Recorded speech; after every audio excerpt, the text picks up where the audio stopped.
سچے بن کے زندگی گزاریں۔ دیکھیں آج کل کے دور میں اس کی کون کون سی مثالیں ہو سکتی ہیں۔ اگر آپ سوشل میڈیا یوز کر رہے ہیں تو کوئی بھی خبر ایسی ویسی اڑانا نہ شروع کر دیں، پھیلانا نہ شروع کر دیں، اس کے بارے میں پہلے تحقیق کریں، آیا یہ سچی ہے تب اسے کریں، ادروائز خاموش رہیں۔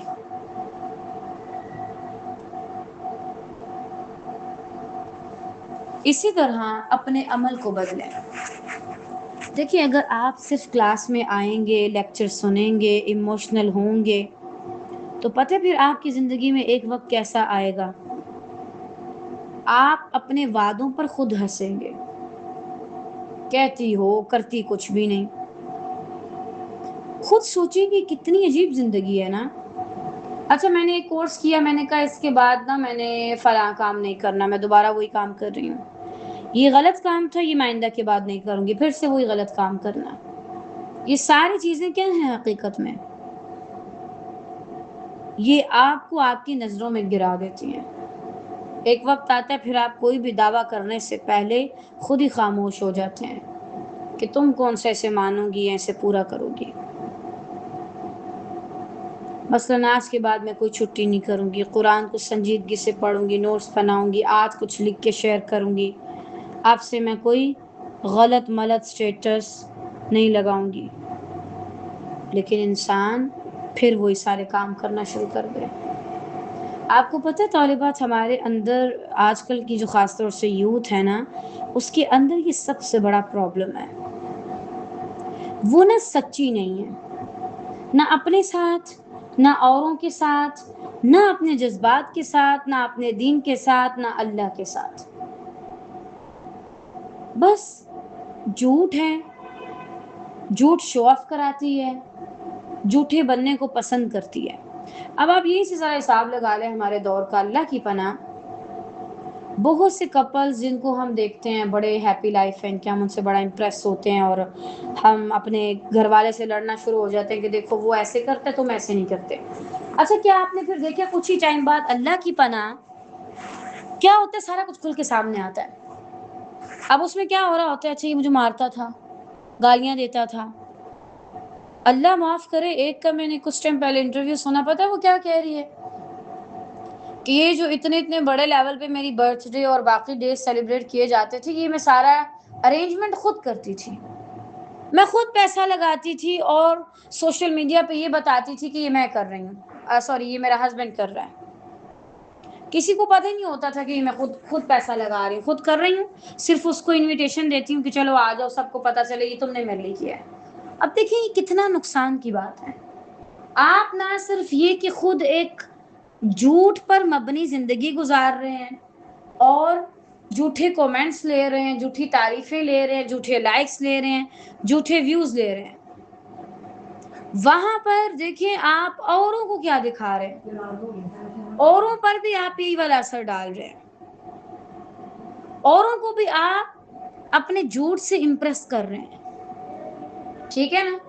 تو بہرحال ان چیزوں سے بچیں، کسی سے متاثر مت ہوں اور نہ ہی کسی کو خود سے متاثر کریں۔ اب مثلا ایک انسان ہے وہ ہمیں بڑا نیک نظر آتا ہے لیکن حقیقت میں وہ نیک نہیں ہے اور ایسے گناہ کرتا ہے جس سے اللہ ناراض ہوتا ہے۔ اگر کوئی توبہ کر لے ٹھیک ہے، اس کا اور اللہ کا معاملہ، اگر کوئی توبہ نہ کرے تو یہ منافق شخص ہے، لوگوں کے سامنے آتا ہے کچھ اور دعوے کرتا ہے، تنہائی میں جاتا ہے کچھ اور عمل کرتا ہے۔ تو سچوں کو جزا ملے گی، سچوں کے لیے بھلائی ہے، سچوں کو خیر ملے گی، جو سچے نہیں ہیں وہ چلے جائیں گے، خسارہ اٹھائیں گے۔ اب دیکھیں یہاں پر نہ صرف یہ کہ ایک اپنی پرسنل لائف کو لے کے، اپنی پرائیویٹ لائف کو لے کے لوگ جھوٹی باتیں پھیلاتے ہیں اور سچائی کو بالکل توجہ نہیں دیتے، اپنی توبہ میں بھی جھوٹ ہیں۔ مثلاً آج سے میں یہ کام نہیں کروں گی، دوبارہ سے وہی کام کر لیا، آئندہ جھوٹ نہیں بولوں گی، آئندہ غیبت نہیں کروں گی۔ ہمارے اندر اتنی کمزوری آ کیسے گئی؟ کیسے ہمارے اندر اتنی کمزوری آ گئی کہ ہم کچھ بھی کر ہی نہیں پا رہے، ہم سے کچھ ہو ہی نہیں رہا۔ کبھی سوچا آپ لوگوں نے آخر یہ سب ہو کیوں رہا ہے؟ اچھا خدا نخواستہ آج کل تو انتہا درجے کا عجیب عجیب ہمارے معاشرے میں ہو رہا ہے سارا کچھ۔ اگر آپ لوگ نوٹ کریں تو ہمارے ہاں جو خدا نخواستہ غلط قسم کی ویڈیوز دیکھتے ہیں، یہ آج کل جو آپ کو اس طرح کے کیسز ملتے ہیں نا، یہ کیوں ملتے ہیں؟ یہ گند دیکھ دیکھ کے۔ ظاہر بات ہے، دیکھیے سنیں، آپ جو دیکھیں گے آپ وہ کرنے کی بھی کوشش کریں گے۔ اب جیسی آپ گندگی دیکھتے ہیں وہی آپ کرنا بھی چاہتے ہیں اور کرتے بھی ہیں۔ اب اس میں اگلے کی جان جا رہی ہے، کیا ہو رہا ہے، آپ کو اس سے کوئی فرق نہیں پڑتا۔ میں ان دنوں کچھ خبریں دیکھ رہی تھی اور واللہ میری روح تک کام گئی۔ مجھے اس بات پہ تعجب ہو رہا ہے کہ ہم صرف کسی کو نا آج کل جان سے نہیں مار رہے، ہم نا پتہ نہیں کون سے بدلے نکال رہے ہیں۔ یعنی خدا نخواستہ کسی پہ تیزاب پھینکنا، اس کی لاش کی بے حرمتی کرنا، اس کو نا ٹارچر کرنا، اس کو اذیت دینا، یہ کیوں ہے سارا کچھ ہمارے ارد گرد؟ اور جب ایسے لوگوں سے کہا جائے وہ کیا کہتے ہیں؟ جی ہم بڑی کوشش کرتے ہیں، ہم سے کنٹرول نہیں ہوتا، ہم سے رہا نہیں جاتا، ہم پھر بھی غلط قسم کی ویڈیوز دیکھ لیتے ہیں، ہمیں خود سمجھ نہیں آتا ہمارے ساتھ کیا ہو رہا۔ بھائی ایسی بھی بات ہے اپنے آپ کو بندہ نہ سمجھ سکے، ہر انسان خود کو سمجھتا ہے۔ یہ ساری جھوٹی باتیں ہیں۔ سچ پر استقامت اختیار کرنا یا سچے بنے رہنا اپنی توبہ میں، اپنی باقی چیزوں میں کیوں مشکل ہے؟ اس کی کئی وجوہات ہیں۔ سب سے پہلے اللہ تعالیٰ پر یقین کی کمزوری، چاہے رزق ہو، چاہے کوئی بھی معاملہ ہو۔ اگر آپ اللہ پر یقین نہیں کرتے تو آپ دھوکہ کھا جائیں گے، کبھی رزق کے لیے، کبھی شہرت کے لیے۔ اب دیکھیں آج کل جو لوگ دوسروں کو مارتے ہیں جان سے، اچھا بھائی یہ معاذ اللہ استغفر اللہ اتنی سی عمر میں اتنا بڑا مشہور کیسے بن گیا، یا اس نے اتنا بزنس کیسے کھڑا کر دیا، جو بھی ہے، اگر آپ صرف اتنی سی بات کو سمجھ لیں کہ اللہ نے جس کو جہاں پہ رکھا ہے وہ صحیح ہے، تو آپ وہی رہیں گے جو آپ ہیں، آپ اس سچائی کو مان لیں گے۔ سچائی کو ماننا مشکل تب ہوتا ہے جب ہم اللہ کو نہیں مانتے، اللہ پر یقین نہیں کرتے۔ بھائی ٹھیک ہے اللہ نے اسے یہ دیا، مجھے یہ دے دیا، کافی ہے۔ پتہ سنیں، اگر اللہ تعالیٰ کوئی چیز مجھے نہ دے تو میں اس کو نہ دیکھوں، کیوں بھائی؟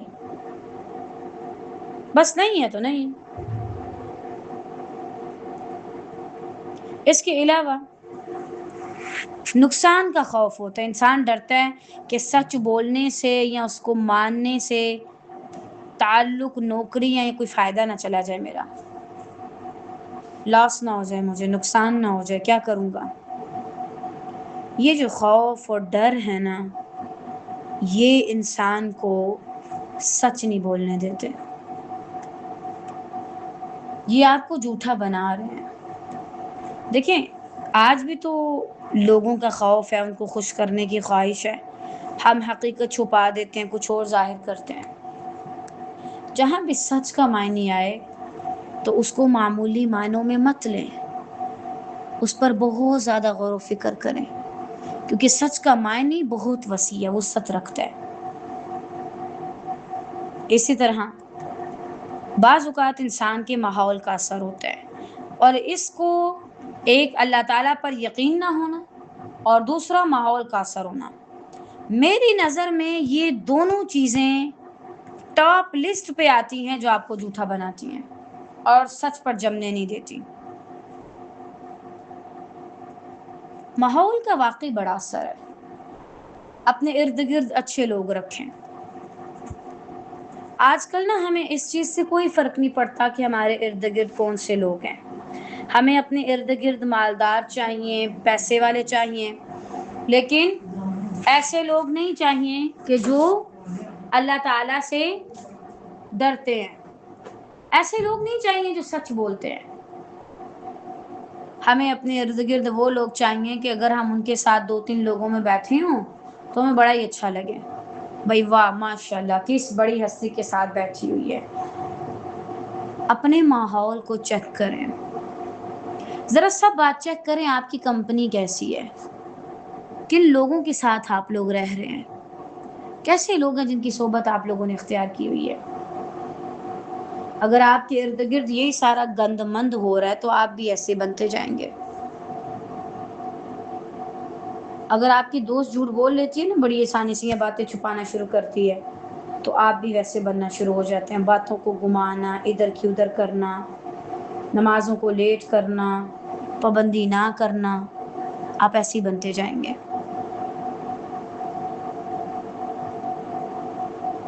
الرجل على دین خلیلہ فلینظر احدکم من یخالہ. آدمی اپنے دوست کے دین پہ ہوتا ہے، لہٰذا تم دیکھو تم کس سے دوستی کر رہے ہو. آپ کے ماحول کا آپ پر بے انتہا اثر ہوتا ہے. اگر آپ لوگ اس کو دیکھیں تو تقریباً 70-80% آپ پر آپ کے ماحول کا اثر ہو رہا ہوتا ہے. اسی لیے دیکھا کریں آپ کے بچے کن سے باتیں کرتے ہیں، ان کے دوست کون ہیں، کیسی گیدرنگ میں رہتے ہیں وہ، کیسے ایونٹس کو اٹینڈ کرتے ہیں وہ، جن سے وہ بات کرتے ہیں، جن کے ساتھ وہ رہتے ہیں ان کی لینگویج کیسی ہے، کس طریقے سے وہ لوگ بات کرتے ہیں. جب ہم اپنے بچوں کو اندھا دھند چھوڑ دیتے ہیں پھر بڑے مسائل پیدا ہوتے ہیں. اپنی اولاد پہ دھیان رکھا کریں. ماں باپ بچوں کو اتنی مشکل سے صحیح بات ہے بڑا کرتے ہیں. آپ خود دیکھیں سونے، کیا بچوں کو بڑا کرنا کوئی آسان کام ہے؟ بڑا مشکل کام ہے. میں کہتی ہوں کہ میں نے صرف ایک کلاس لینی ہوتی ہے بچوں کی، جس میں ہم انہیں قاعدہ وغیرہ پڑھاتے ہیں. میرے لیے وہ کام سب سے مشکل ہوتا ہے. کسی کلاس میں کچھ بھی مشکل نہیں ہوتا الحمدللہ، لیکن بچوں کی کلاس انتہائی مشکل کام ہوتا ہے میرے لیے.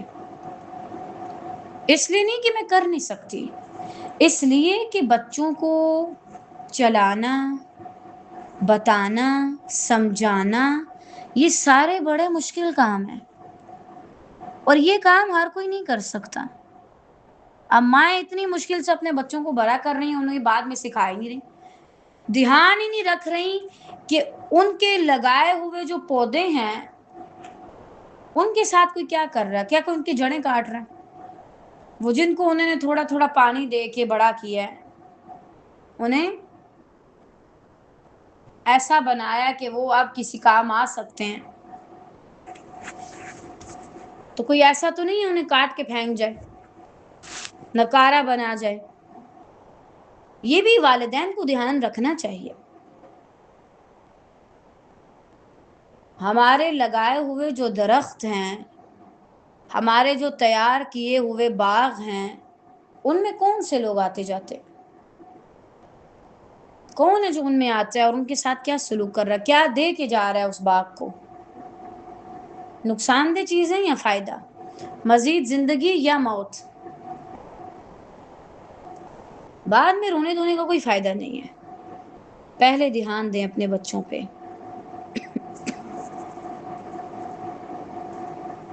پہلے دیکھیں کہ وہ کدھر ہیں، کیا کر رہے ہیں.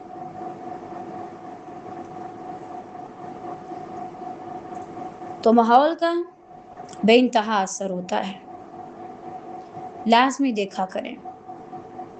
آپ خود نوٹ کریں. اچھا اگر آپ کے ارد گرد کوئی ایسی آپ کی ساتھی ہے نا جو کہہ دے چلو اس بار رہنے دو، یا کلاس کے دوران وہ آپ سے چیٹنگ میں بات کری جا رہی ہے بنا کسی مقصد کے اور آپ کو روک نہیں رہی، واللہ یہ بھی آپ کی دشمن ہے، اس کو بھی چھوڑ دے. اصل مخلص دوست تو وہ ہے جو اچھائی کا حکم دے، برائی سے روکے. ماحول کو چیک کیجیے. کل میری اپنی کسی فیلو سے بات ہو رہی تھی، اللہ تعالیٰ ان پر رحم کرے، کافی ٹائم بعد ہوئی میری بات. وہ بھی ان کا کوئی سٹیٹس لگا تو مجھے ذرا نامناسب سا لگا، میں نے ان کو بتا دیا. اچھا اس نے مجھے اپنے دوست کے بارے میں بتایا اور ان کی ماشاءاللہ کافی اچھی آپس میں نا دوستی ہے۔ تو میں نے ان سے پوچھا کہ تم لوگ کی آپس میں کیسی دوستی ہے، کیا کرتے ہو تم لوگ، کیسی باتیں ہوتی ہیں؟ کہتی ہے صرف اس بات سے اندازہ لگا لو کہ اس نے پرسوں اپنی عصر کی نماز لیٹ کی تھی اور میں کتنے ٹائم اس سے ناراض ہوئی، صرف اس بات کی وجہ سے اس نے عصر کی نماز لیٹ کیوں کی۔ نہ میں نے اس کی کال اٹینڈ کی، نہ میں نے اس سے بات کی، نہ میں نے اس کے میسج سین کیے، نہ اس کا رپلائی کیا۔ اور الحمدللہ آج کے دور میں بہت بڑی چیز ہے بھائی، آپ کو کسی سے محبت ہو پھر وہ اللہ کے لیے ہو، اور آپ ایسا کسی کو ماحول دیں جس سے اس کی زندگی بڑھے، اس کو زندگی لگے، نہ کہ اس کی جو زندگی ہے وہ بھی ختم ہو کے رہ جائے بیچارے کی۔ دیکھیں آپ لوگ یہاں پہ ایک اچھے اسٹوڈنٹ کی طرح پڑھ لیتے ہیں، آپ لوگ اپنے اوپر بڑا کام کرتے ہیں، نظر بھی آتا ہے، لیکن اگر یہاں سے اٹھ کے جا کے آپ ایسے کسی فیملی ایونٹ پہ چلے جائیں، فنکشن پہ چلے جائیں جہاں پہ گانے بج رہے ہیں، تو آپ کیا ہی کریں گے؟ تو اسی لیے اپنے ماحول کو صاف ستھرا رکھیں۔ یہ آپ سے آپ کی سچائی، آپ کا عمل سارا کچھ چھین لیں گے۔ آگے فرمایا اور اگر چاہے تو منافقوں کو سزا دے دے یا ان کی توبہ قبول کر لے، یعنی انہیں اسلام قبول کرنے کی توفیق دے دے۔ اس جملے کو پڑھ کے مجھے بڑی حیرانگی ہو رہی ہے، کیا منافق اللہ تعالیٰ کے ہاں مسلمان نہیں ہے؟ بالکل مسلمان نہیں ہے۔ اگر ہوتے تو اللہ تعالیٰ کبھی بھی یہاں پر یہ نہ کہتے۔ یتوب علیہم کا مطلب ہے کہ وہ اسلام لے آئے سچے معنوں میں۔ تو منافق بندہ اپنے ایمان کی فکر کرے، کیونکہ اللہ کے ہاں تم مومن نہیں ہو، تمہارا ایمان ہی نہیں تمہارے دل میں۔ لیکن اللہ تعالیٰ نے یہاں پر بڑی رحمت کا تذکرہ کرتے ہوئے فرمایا اگر وہ چاہے تو ان کو سزا دے دے، چاہے تو توبہ قبول کر لے۔ اب یہ چیز بے چینی پیدا کرتی ہے، چاہے تو معاف کر دے، چاہے تو توبہ قبول کر لے۔ سوچیں اگر اللہ آپ کو پکڑ لے تو کیا ہوگا؟ وہ معاف کر دے، کرنے والا ہے معاف، لیکن اگر وہ پکڑ لے، یعذب، عذاب دے دے، تو آپ کیا کریں گے؟ کیسے خود کو بچائیں گے؟ کیسے اپنے آپ کو اس عذاب سے چھڑا پائیں گے؟ اور منافق تو ہوں گے بھی جہنم کے سب سے نیچے والے گڑھے میں، وہاں سے اوپر کیسے آؤ گے؟ کیسے بچو گے؟ خود کو کیسے بچاؤ گے؟ اس بات پر لازمی توجہ دو، اس کو سنی انسنی نہ کر دو، اس پہ توجہ دو کہ آخر کیا کہا جا رہا ہے تمہیں۔ دوسرا، بعض اوقات کوئی شخص بہت بڑے لیول کی منافقت نہیں کرتا، یعنی دین کے لیے وہ مخلص ہوتا ہے، لیکن لوگوں کے ساتھ بعض اوقات دھوکہ کر دیتا ہے، جھوٹ بول دیتا ہے، لوگوں کے ساتھ کسی نہ کسی معاملے میں دغا کر رہا ہوتا ہے۔ ایسے شخص کے بارے میں اللہ تعالیٰ پھر کہتے ہیں اگر اللہ چاہے تو اس کو معاف کر دے،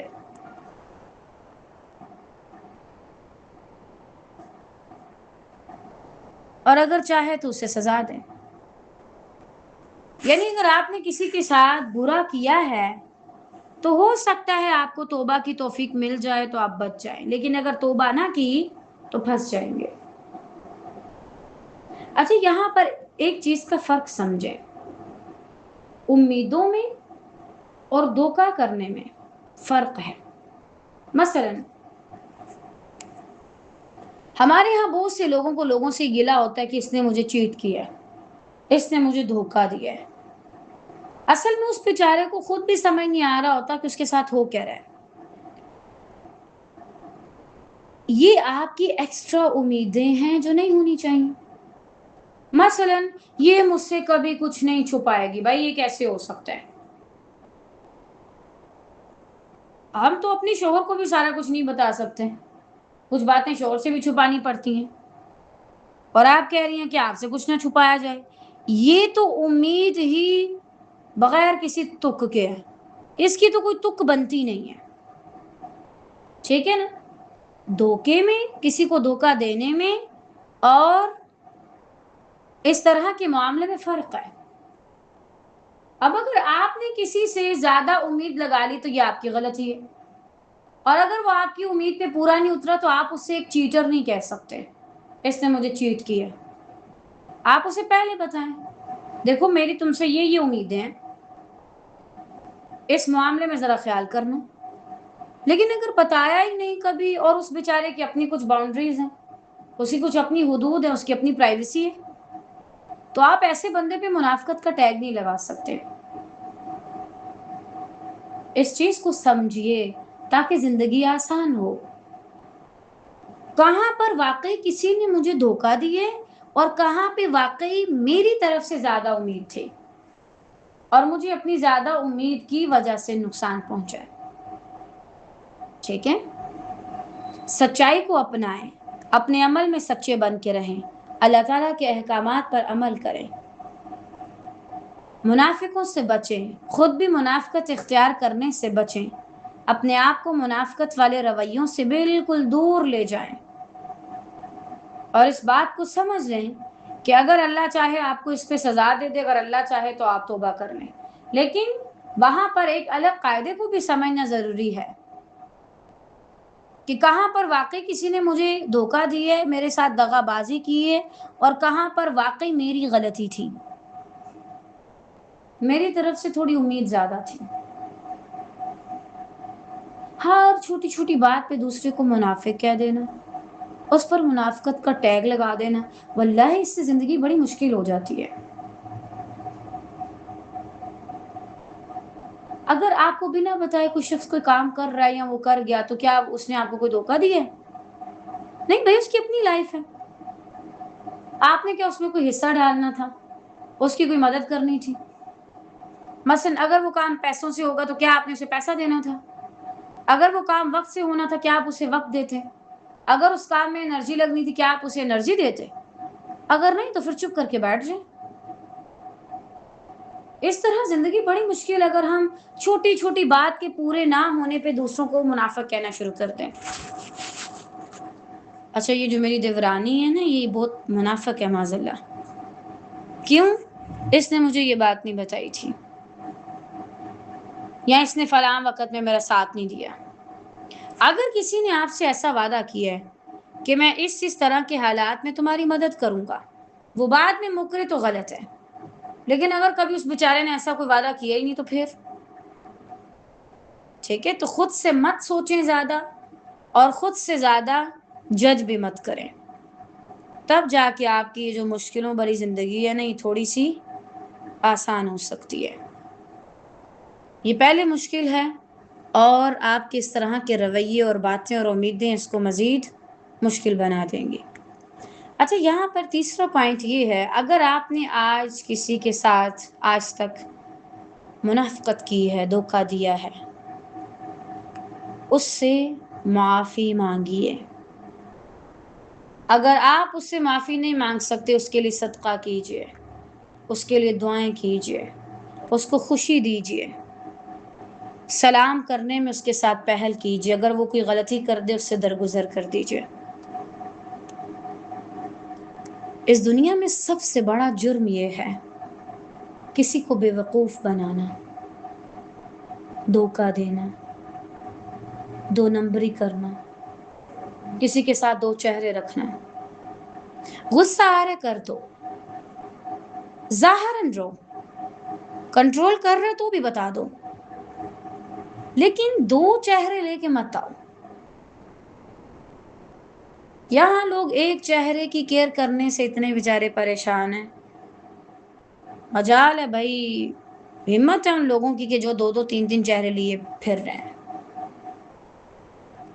اپنا چہرہ ایک ہی رکھیں، وہی جو اللہ نے آپ کو دیا ہے، اور اس کو لے کر اس حال میں اللہ کے پاس جائیں کہ آپ پر کوئی عذاب نہ پڑے، وبال نہ پڑے۔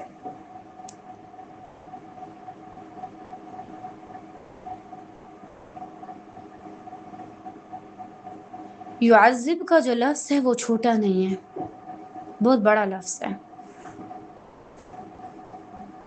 اگر توبہ نہ ملی تو بڑی مشکل ہو جائے گی۔ تو بہرحال یعذب کا جو لفظ ہے یہ چھوٹا نہیں ہے۔ آپ کو پتہ ہے ایسے لوگ دنیا میں بھی عذاب کا شکار ہوتے ہیں، کیسے؟ بے سکون رہ کے، ان کے پاس کبھی خوشی نہیں ہو سکتی، اور یہ قرآن کی آیات کا وہ رخ ہے جسے بہت کم لوگ دیکھتے ہیں۔ یہ عذاب دنیا میں بھی ہوگا، آخرت میں بھی ہوگا۔ آپ دیکھیں جن لوگوں نے رسول اللہ صلی اللہ علیہ وسلم کے ساتھ منافقت کی، ان کا کیا حال ہوا؟ ذلیل ہو کے مارے گئے، حتیٰ کہ نبی صلی اللہ علیہ وسلم سے کہا گیا ان کا جنازہ بھی مت پڑھو، ان کی قبر پر کھڑے ہو کے دعا بھی مت کرو، ان کی قبر پر کھڑے ہو کے دعا بھی مت کرو۔ اتنا بڑا یہ جرم ہے۔ آگے فرمایا ان اللہ کان غفور الرحیم، بے شک اللہ تعالیٰ بڑا ہی بخشنے والا، بڑا ہی مہربان ہے۔ اگر تم کوئی منافقت کر بھی لو، اس کے بعد اللہ تعالیٰ سے توبہ کرو تو اللہ اتنا مہربان ہے کہ وہ تمہیں معاف کر دے گا، تمہارے عیبوں کو ڈھانپ دے گا، تم سے درگزر کرے گا، اور یہ چیز اللہ کے سوا آپ کو اور کہیں سے نہیں ملے گی۔ پتہ ہے شاید ہم کبھی بھی منافقت معاف نہیں کر سکتے، نہیں کر سکتے۔ اگر کوئی کر سکتے تو مجھے ضرور بتائے، میں دیکھوں کہ آپ کے اندر اتنی مضبوطی کہاں سے آئی، ماشاءاللہ۔ لیکن انسان منافقت کو معاف نہیں کر سکتا، اور وہ دوبارہ اس پہ ٹرسٹ بھی نہیں کر سکتا۔ اگر اللہ کے لیے کر بھی دے، بھول نہیں سکتا۔ وہ صرف اللہ کی ذات ہے جو منافقت پر بھی اگر آپ سچے دل سے توبہ کر لیں تو آپ کو معاف کر دے گا۔ تو اللہ کی طرف چاہیے۔ اچھا، لوگوں سے نا ایک حد تک معافی مانگیے، کیونکہ وہ آپ کو نہیں معاف کر سکتے، وہ خدا نہیں ہے نا، معاذ اللہ وہ انسان ہے۔ تو وہ یہ بات کیسے بھول سکتے ہیں کہ وہ ایک انسان ہے؟ انہیں پتہ ہے وہ خدا نہیں ہے، معاذ اللہ، اور معاف کرنا خدا کی صفت ہے۔ خدا معاف کرنے والوں کو پسند ضرور کرتا ہے، لیکن وہ مسلط نہیں کرتا کہ آپ ضرور معاف کرو۔ جس نے بدلہ لینا ہے اسے تو پھر لینا ہی پڑے گا۔ اس لیے اللہ کو راضی کریں، اللہ کو منائیں۔ دل اللہ کے ہاتھ میں ہے۔ جب آپ اللہ کو راضی کر لیں گے، اللہ لوگوں کے لیے آپ کو راضی کر دے گا، پوری دنیا کو آپ کے لیے منا لے گا، اللہ سارا کچھ کر لے گا۔ پہلے اللہ سے کہیے، پھر کسی اور سے۔ پہلے اللہ سے کیجیے، پھر کسی اور سے۔